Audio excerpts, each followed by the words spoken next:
Plantcast, o primeiro podcast sobre fisiologia e nutrição foliar de plantas. E no podcast de hoje a gente vai falar sobre um assunto extremamente interessante, que é fertilizante de eficiência aumentada. E aí a gente tem aqui hoje um time bem diverso, né, Dinali? Você já é figurinha carimbada aqui, então eu, Guilherme Franco, Dinali, e tá com a gente aqui também o Robson, nosso gerente técnico, o Carlos, nosso pesquisador do Innovation Center, o Leonardo, que trabalha com fertilizante de eficiência aprimorada, aluno aqui da Universidade Federal de Lavras. E quando a gente olha esse assunto, a gente percebe pesquisadores novos, mas realmente com muito conhecimento no assunto, como é o caso do nosso não é entrevistado que fala, né, Jade?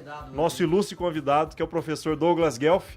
Eu vou deixar ele se apresentar aqui, mas realmente hoje é uma referência nacional e internacional no assunto. E para nós brasileiros, né, é realmente uma satisfação. Então a gente vai fazer um bate-papo sobre fertilizante de eficiência aprimorada.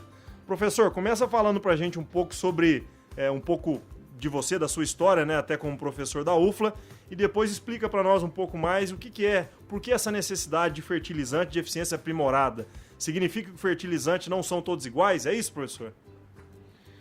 Então, Guilherme, primeiramente é um prazer estar aqui batendo um papo com vocês, é uma grande satisfação, né? Eu sou um apaixonado por esse assunto e eu vou falar um pouquinho da minha história, né? Eu sou natural de Marília, estudei, fiz toda a minha graduação aqui, meu mestrado, doutorado em Brasília e estamos há 10 anos trabalhando com esse tipo de tecnologia aqui no Brasil e há bastante tempo a gente tem avaliado nas condições tropicais os diferentes grupos de tecnologia. E esse trabalho, basicamente, é uma das principais sementes dele. Começou com vocês, na antiga Produquímica, né? Com na época o Poliblém, as primeiras formulações para milho, para café. Então, foi esse o start, né? Vamos dizer assim, do trabalho de tecnologias para fertilizantes nitrogenados aí, que a gente já tem 10 anos trabalhando com esse tipo de pesquisa aqui dentro da universidade, né? Então, hoje, atualmente, a gente passou por um nível diferente em termos de avaliações. No início, a gente queria entender melhor como que cada uma desses grupos de tecnologias funcionam, né? Basicamente comparando com os fertilizantes convencionais. Só para o pessoal entender, professor, fertilizantes convencionais seriam o que é corriqueiro no mercado, ureia, MAP, né, super simples, é por aí, né? Perfeitamente, Guilherme, porque o grande desafio hoje é melhorar a eficiência da ureia quando aplicada na superfície do solo. Se a gente pega, por exemplo, a cultura do café, né? Vamos olhar a cultura do café. Como que é hoje a aplicação de nitrogênio na cultura do café? Se você aplicar uma ureia, a própria planta de café, ela acaba servindo como se fosse um telhado ali para incorporação da água na projeção da copa do cafeeiro. Então, isso é uma questão bastante importante. Se cai menos água, consequentemente, incorpora menos a ureia e as perdas são maiores. Então, esses 10 anos, vamos dizer assim, de pesquisa, principalmente na cultura do café, milho, nos levaram a entender melhor cada uma das situações, onde cada uma dessas tecnologias que estão sendo desenvolvidas nas mais diversas partes aí, países do mundo, funcionam. A gente falou de fontes convencionais, aí deu o exemplo da ureia, do nitrato, e já passando para a parte de fertilizante de eficiência aprimorada, também não é tudo igual, né? Não. A gente sabe que a gente tem... O senhor poderia aí explicar, porque eu acho que isso aí é uma dúvida recorrente. Então, essa sim, Guilherme, é uma pergunta super interessante. Dentre as minhas palestras que eu tenho feito ultimamente, um dos principais objetivos é explicar a diferença entre essas tecnologias, né?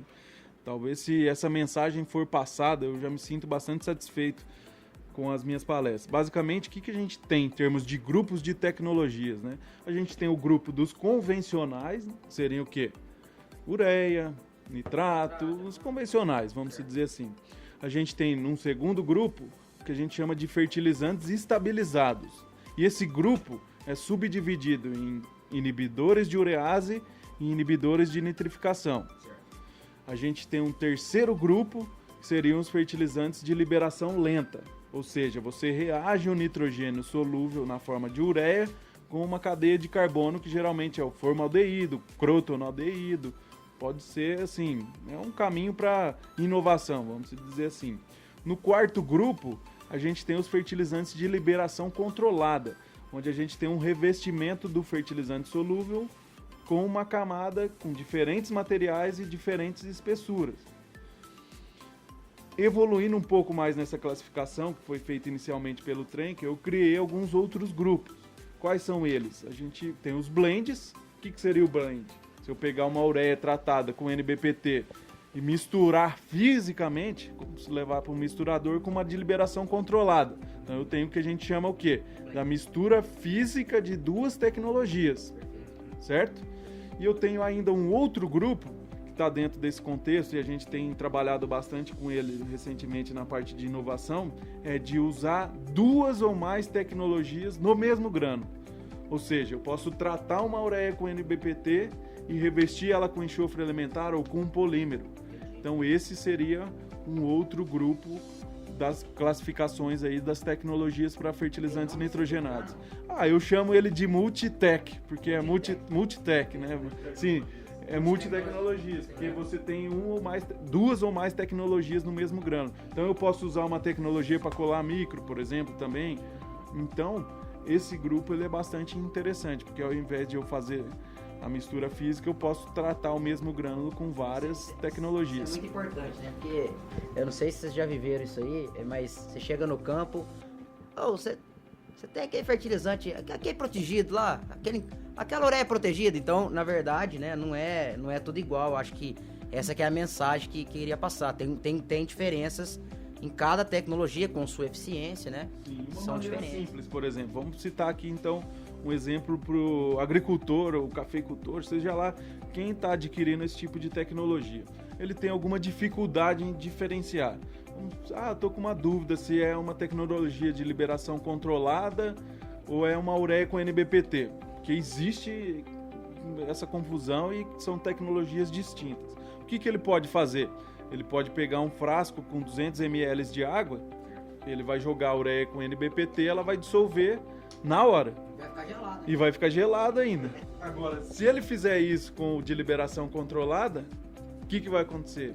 Os grânulos vão dissolver, mas ao longo do tempo ele vai notar que o grânulo vai ficar intacto num primeiro momento. Talvez, dependendo da espessura do revestimento e do tipo, depois de 3, 4, 5, 6, 7 dias, aí vai começando a liberar o nutriente que está dentro do núcleo solúvel. Mostra que a eficiência aprimorada quando comparado a um fertilizante convencional, que no caso seria a ureia. Sim. Perfeito. Eu acho que ficou bem claro aí agora, né? Professor, dentro disso, eu vou tentar trazer um pouco aqui a visão prática. O que o pessoal nos questiona muito? Eles falam o seguinte: eu quero usar um fertilizante organomineral. A pergunta é, o que se sabe hoje sobre eficiência de fertilizante organomineral em relação a tempo de liberação? E a pergunta seria, essa fração mineral, ela tem um comportamento de orgânico ou ela é mineral? Porque também é uma dúvida, né? Que a gente vê muito no campo, principalmente na cultura do café.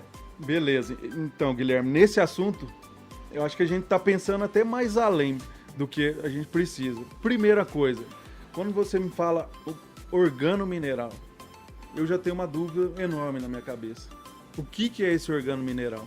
Qual é a fração orgânica? Quantos por cento de fração orgânica que você tem nesse fertilizante? Então, assim, às vezes a gente tem uma experiência e vê o dia a dia que, primeiro, grande parte desse organomineral é mineral e uma pequena fração é de carbono para atender o mínimo de 8% que está na legislação. Então, esse é o primeiro questionamento que eu tenho. É uma dúvida bastante grande que vai aparecer para o setor que produz esse tipo de fertilizante, qual matéria-prima, qual que é o padrão, ela varia de tempos em tempos. Assim, sinceramente e respeitosamente, eu acho que esse é o tipo de coisa que foi feito para ser desenvolvido dentro das propriedades com a finalidade de utilizar os resíduos, os estercos de confinamento e você colocar um organomineral na escala industrial, eu acho que é um desafio bastante grande. Ele está, assim, vamos dizer, bem atrás ainda do que a gente tem em termos de tecnologia para o setor mineral, né? Então, a primeira dúvida é essa. Precisamos conhecer muito bem essa matéria-prima, fonte, se o carbono é ativo, inativo, se ele tem estabilidade. Evitar, por exemplo clássico de um negócio que é recorrente e é feito, misturar ureia com esterco bovino, cru, sem curtir. Ureia volatiliza em condição de pH ácido, temperatura, esterco tem urease, tem água. Então é uma condição propícia para você perder uma boa parte do nitrogênio que você está colocando, vamos dizer assim, da fração mineral. Você acaba potencializando um pouco da volatilização. Então são cuidados que a gente sempre deve tomar com esse tipo de fertilizante para melhorar a eficiência dele. Assim, não existe nada hoje que comprove, por exemplo, que você pode reduzir a aplicação desse fertilizante ao invés de fazer 3, fazer uma aplicação só. Nem reduzir 30%, 40% da dose devido a algum aumento de eficiência somente por o nutriente estar na forma orgânica ali e ter que ser mineralizado. Pessoal, quando a gente fala então de fertilizante de eficiência aprimorada, a gente não inclui dentro os organomineral. Isso é uma outra classe, seria... Perfeito. Não está dentro do assunto que a gente tem discutido aqui. Interessante, Robson. Verdade, eu nunca tinha pensado nisso, cara. E às vezes esses conceitos se misturam. Muito Se misturam, a gente tem escutado muitas vezes falar que o fertilizante organomineral é um fertilizante de eficiência aumentada. Basicamente não. Não podemos fazer esse tipo de confusão, né? São coisas distintas, né? Objetivos distintos e a mistura desse tipo de conceito pode gerar ainda mais confusão. Né? E aí, professor, dentro disso, se a gente olhar, nós temos o nosso centro de pesquisa em Iracemápolis. Vou fazer uma pergunta aqui para o Robson. Robson, quantos milímetros de chuva a gente teve lá nos últimos 15, 20 dias? Ou dentro do mês de janeiro? Nós tivemos o 2020 iniciando, eu acho que boa parte do Brasil com um ano bem atípico, com muita chuva. Nós tivemos no mês de janeiro registros acima de 300 milímetros de chuva, basicamente aí em 30 dias. Legal. Isso aconteceu em muitas regiões, né, Robson? E aí, professor, vem a pergunta. Eu me lembro que durante a faculdade eu via muitos trabalhos que nitrato basicamente não lixiviava nas condições de solo, né? Nitrato não lixiviava e tudo mais. E eu via trabalhos na Europa mostrando uma preocupação maior com a contaminação do lençol freático e assim por diante. Quando a gente pega a ureia, de certa forma, com um bom manejo da ureia, a partir do momento que você enterra ela, basicamente você não tem perda por volatilização, que seria a pior perda, né, em porcentagem. E aí, professor, a gente chega no nitrato. A pergunta seria, nessas condições aí de, 150 milímetros, 100 milímetros em um solo de textura média, esse nitrato está lixiviando, não está? O que as pesquisas atuais têm mostrado em relação a isso? Porque é uma dúvida que eu vejo que o meio tem hoje. Sim. Então, essa pergunta é bastante interessante e existe um dado bastante divulgado e bem clássico para ilustrar como que é a movimentação do nitrato em profundidade. Basicamente, para cada milímetro de chuva, o nitrato pode movimentar de 1 a 5 milímetros no perfil do solo, dependendo da textura. De 1 a 5 milímetros. Então isso é bastante importante. Depois é porque a gente tem feito isso nos podcasts. Sim.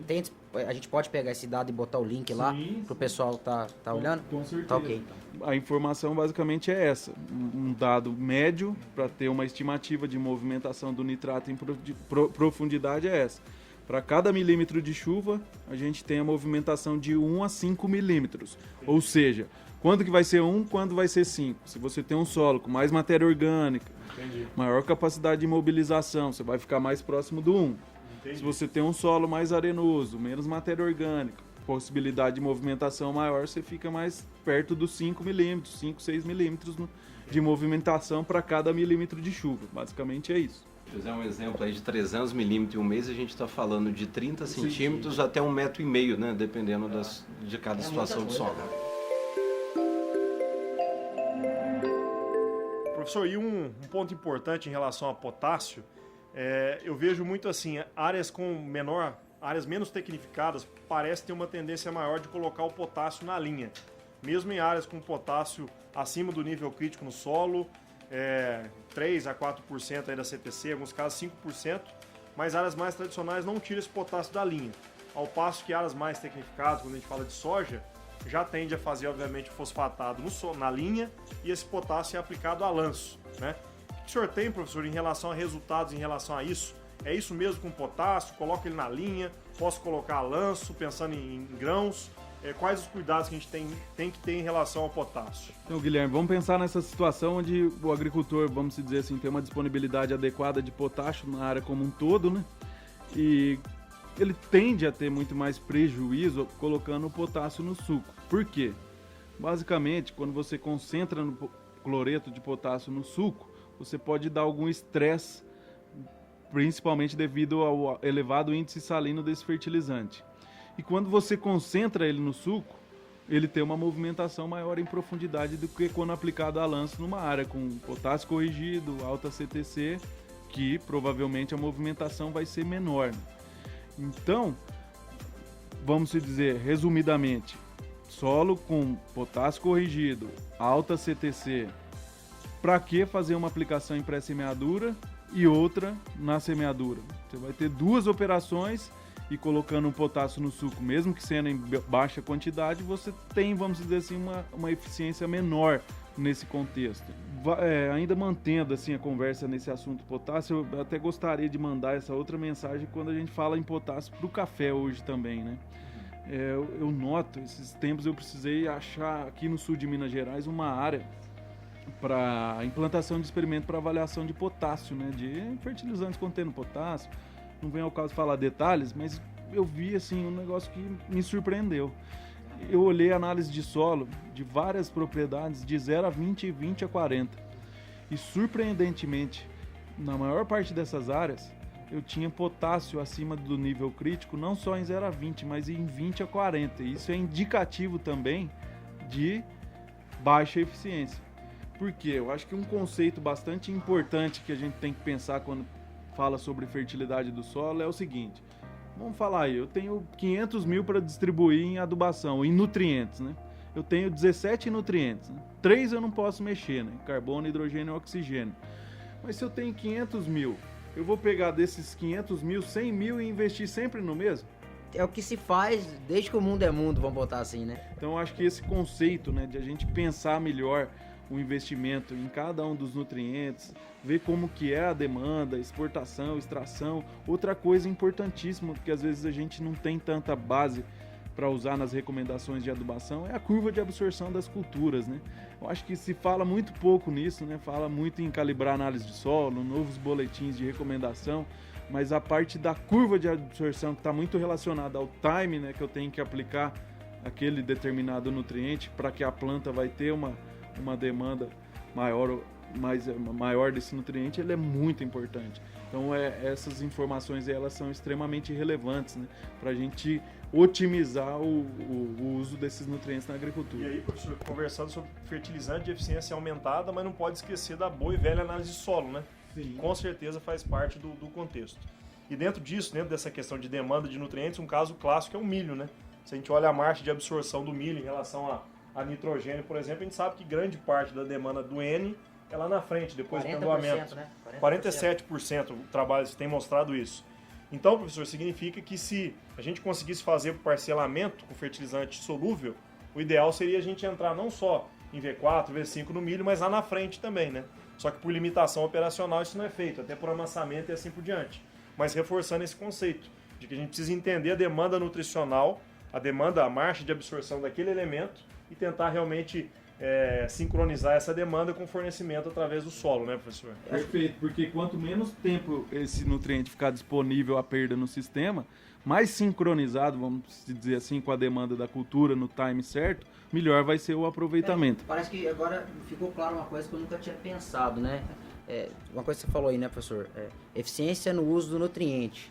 Então, na verdade, a eficiência no uso do nutriente é do quanto que eu coloquei que chegou no meu objetivo final, que é na planta. Né? Então, voltando ao assunto do potássio, né? Eu coloquei, já tinha bastante no solo, eu coloquei muito, e quanto desse muito que eu coloquei, gastei lá os meus 500 em NPK, né? Não precisava ter gastado no potássio, então eu estou reduzindo também a eficiência no uso do nutriente, né? Tanto para cima, como perda, quanto para baixo também, porque tem lá, mas às vezes não vai, né? Perfeito, Guilherme. Quanto mais você aplica além do demandado pela planta, mais você deixa sujeito à perda no sistema. Você pegar, a maioria dos trabalhos mostram perda na eficiência no uso do nutriente em geral. Vamos botar aí competição com magnésio, por exemplo, também, que eu acho que no café tem um grande problema, né? Sim, o pessoal fica, vamos botar bitolado em potássio e esquece muitas vezes do magnésio. Essa é uma situação prática clássica, né? A gente tem um problema que chama escaldadura, né? Que é causado também basicamente pelo excesso de sol, né? Da radiação solar e falta de magnésio. E aí o que acontece, né? Primeiro, Eu faço umas perguntas às vezes, né? Primeiro, por que se eu tenho que aplicar 120 kg de K2O no café, eu tenho que dividir 40, 40 e 40? Essa é uma pergunta. Se eu divido 40, 40 e 40, o que acontece num solo com alta disponibilidade de potássio quando eu vou fazer a primeira adubação lá na lavoura do café? O que vai acontecer? O que a gente pensa? É um período de alta radiação solar, você tem muito potássio no solo e você coloca mais. E a gente sabe que o potássio inibe a absorção de magnésio, e aí o que vai acontecer? Aparecer sintomas como escaldadura, uma série de problemas que a gente vê, deficiência de magnésio, justamente devido ao excesso de potássio, né? Então tudo que é em excesso na nossa vida, né, ele pode ser prejudicial, né? Eu brinco, né? Até a água, né? Você cair na piscina d'água, lá beber muita água, você vai... E tudo que é em excesso, né? Ele passa do nível adequado para o nível exagerado, vamos dizer assim. E esse é um exemplo clássico do que tem acontecido com o potássio, por exemplo, nas lavouras de café, principalmente aqui do sul de Minas Gerais, né? Sempre potássio, potássio, potássio. Na primeira adubação eu coloco num solo que já tem boa disponibilidade de potássio, uma dose mais elevada de potássio, que acaba por inibir a absorção de outros elementos, outros nutrientes. E só para pegar um gancho aqui, só para a gente tentar explicar para quem está nos ouvindo de forma mais simples. Então, no solo, professor, mesmo, vamos falar assim, um lugar na raiz que absorve o potássio, absorve o magnésio. Se eu tenho um excesso de um, vai acabar inibindo o outro, ou seja, a planta não vai conseguir usar o outro, mesmo tendo no solo. Então, a gente precisa cuidar realmente com essa relação de potássio e magnésio, né, professor? Isso mesmo, vamos pensar aqui. Nós estamos em 7 pessoas aqui dentro da sala e só tem uma porta e uma janela para sair, não é isso? Isso. O que vai acontecer? Talvez se acontecer algum problema aqui dentro, o Leonardo que está perto da porta ali, ele é o potássio, ele está em excesso, ele vai sair e vai passar para dentro da planta, que é a parte externa da sala. Mesma coisa, o Carlão está ali, ele é potássio também. O Robson tá aqui, é potássio. Só eu e o Dinali que somos magnésio. Nós estamos aqui no final. Tudo bem que o raio ônico aqui é menor. Sabia que essa palavra ia essa aí. Aí a gente vai ficar por último aqui, né? Nós vamos ter que brigar com vocês para entrar para dentro da planta. E é isso que acontece. Aí vai ter uma manifestação no tecido da planta, na folha, de deficiência de magnésio causado pelo excesso de potássio.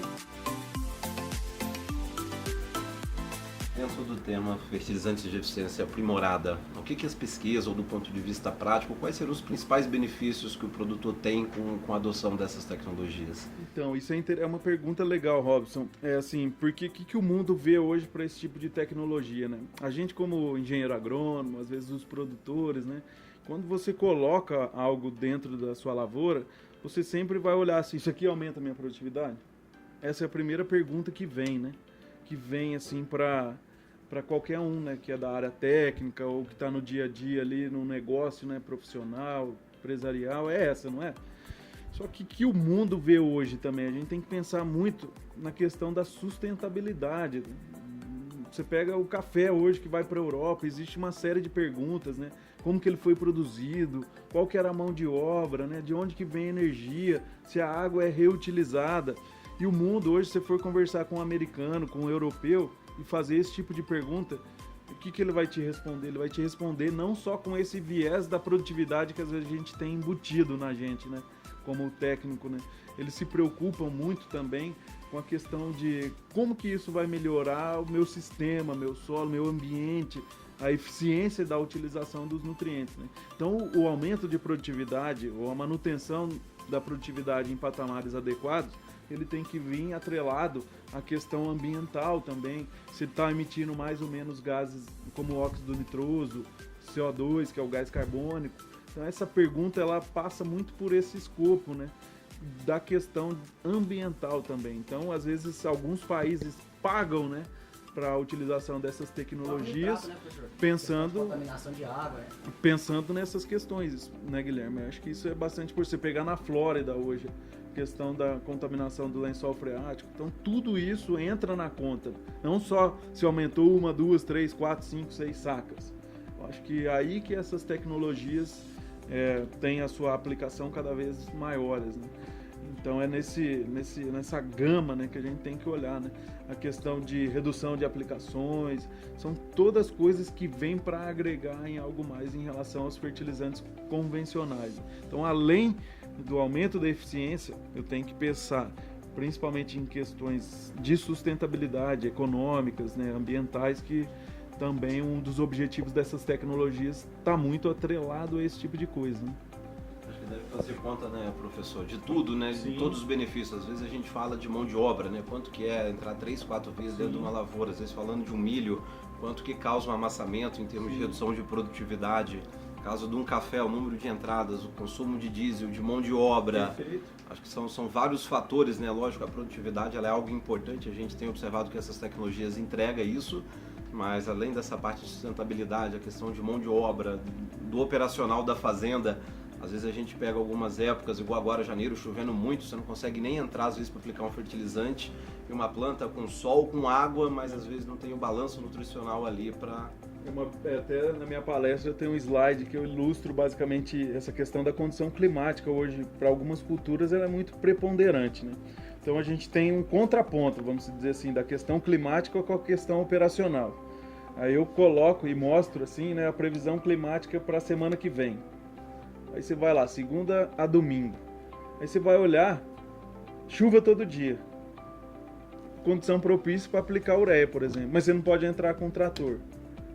Então, acaba que você cria um contrassenso muito grande e fica difícil operacionalizar tudo isso. E uma das questões que essas tecnologias vêm é assim, que você pode fazer a aplicação independente de condição climática, ficar com essa preocupação. Por quê?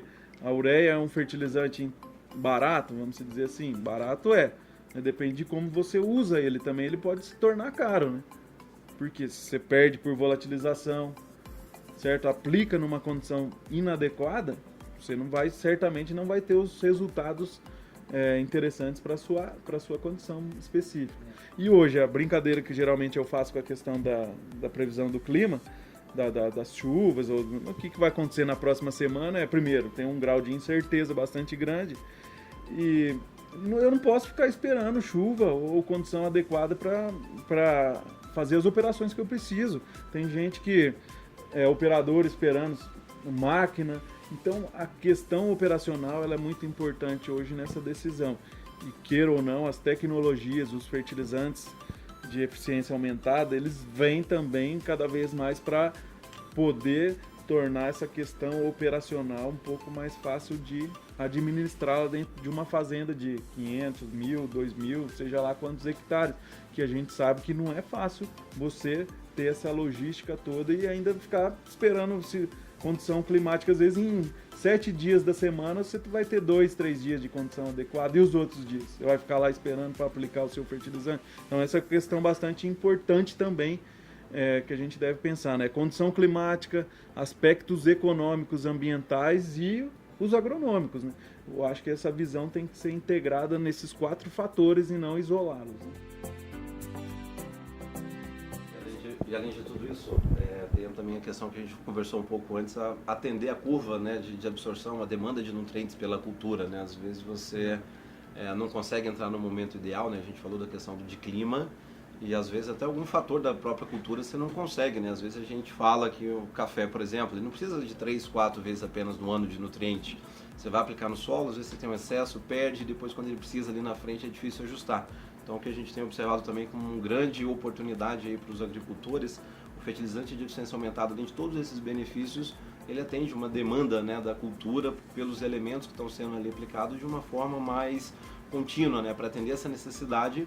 E aí volta ao início da conversa, né, falando talvez a questão da produtividade, que é algo importante, né? Acho que é o grande desafio realmente é o entendimento de tudo isso, e muitas vezes quando a gente vai conversar com o produtor sobre essas tecnologias, vem o mito, né, que um fertilizante ele é caro, ele é mais caro.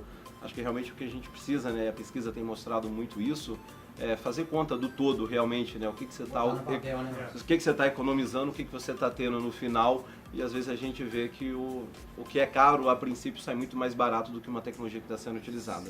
O que é a adubação, né? A adubação ela é igual ao que a planta necessita, menos o que o solo pode fornecer, vezes um fator de eficiência da sua vezes o pedágio. Então, muitas vezes, né, isso é uma coisa que no campo confunde muito, né, Robson? O pessoal fala assim, não, eu vou jogar uma dose de 100 quilos de nitrogênio, essa é a minha necessidade, tá? Qual a fonte você vai utilizar? Se você vai utilizar ureia, dependendo da situação que você for utilizar, o seu pedágio, eu costumo falar que é pro santo, sabe, Robson? Você joga um pouco a mais pro santo, porque você sabe que vai perder, você sabe que vai ter uma perda de volatilização. Então, geralmente, a dose é um pouquinho maior, porque você considera aquela perda. Quando você utiliza algum fertilizante de eficiência aprimorada, a ideia é justamente isso. Esse fator F que você multiplica, né, ele é um pouco menor. Por isso que a dose geralmente é menor. Mas não é que você joga menos do que a planta precisa. É porque você joga menos pro santo. Então essa é mais ou menos a ideia que eu tenho na cabeça. É mais ou menos isso, né, professor? Até você falou em relação a perdas, por exemplo. A gente conduziu um experimento aqui dentro da universidade por 5 safras. Com a cultura do café e fazemos experimentos também com milho, principalmente. E nós notamos que, em média, nessas 5 safras, com 3 adubações, totalizando 15 adubações com nitrogênio em 5 safras, a perda média de nitrogênio por volatilização da ureia foi de 30%. Ou seja, para cada 3 adubações que eu fiz, eu perdi uma por volatilização. Então, assim, o barato pode até, às vezes, se tornar caro, né? Porque você coloca isso no custo. Hoje, uma das questões que eu questiono bastante é isso. Como que a gente faz o custo do ponto de N de um fertilizante hoje? Alguém coloca o fator de eficiência do fertilizante nesse custo? Todo mundo pega o preço da tonelada e divide pela quantidade de N que você tem. Subentendendo que vai aproveitar 100% em todas as fontes, né? Tem que colocar o fator de eficiência. E o fator de eficiência, você vai mudar essa questão. Então, no caso aí o santo é caro, né? o santo é caro, o santo é caro. O santo é caro, né? Então essa é... E outra, só antes que eu esqueça, em relação ao que o Robson falou, para algumas culturas, a gente falou aqui de alguns fatores importantes, produtividade, aspecto ambiental e econômico. Para algumas culturas hoje, talvez seja mais importante produzir qualidade do que quantidade. Exemplo, tá aqui, café. Café, com certeza. Às vezes você agrega mais na sua margem de lucro produzindo qualidade do que quantidade. Você produz 60 sacas de um café com baixa qualidade e um outro com 45 sacas de um café bom, que vai ser mais, vamos dizer, bem pago no mercado, talvez você consiga fazer esse tipo de gestão e ganhar muito mais, mesmo produzindo um pouco menos. Então a questão da qualidade hoje, ela para algumas culturas aí, vamos dizer, que tem um valor agregado, que se paga por a qualidade. Hoje uma das culturas que no mundo todo se paga a qualidade, a gente pode dar o exemplo do café. Professor, e assim, um ponto importante, um assunto aqui que eu gostaria de discutir com o grupo, acho que já vai caminhando para o final, mas é um ponto que eu vejo que é muito importante, pensando no agricultor, que é uma dor muito forte que o agricultor tem hoje, que é as perdas que ele sofre em relação ao estresse. E existem alguns trabalhos mostrando que uma planta bem nutrida, principalmente em nitrogênio, né, ela consegue utilizar melhor a água. Né, e em situação de estresse por falta de água, se uma planta bem nutrida, ela se comporta melhor, chegando em alguns casos até gastar menos litro de água para fazer, por exemplo, uma saca de café. É assim mesmo que funciona, professor? Uma planta bem nutrida, por exemplo, em N, ela vai se comportar melhor e usar melhor a água, e isso em situação de estresse significa que uma planta bem nutrida vai se comportar melhor frente ao estresse? É isso? Vamos pegar um paralelo, vamos fazer um paralelo com seres humanos aqui, vamos dizer assim. Eu acho que fica legal para todo mundo entender, né?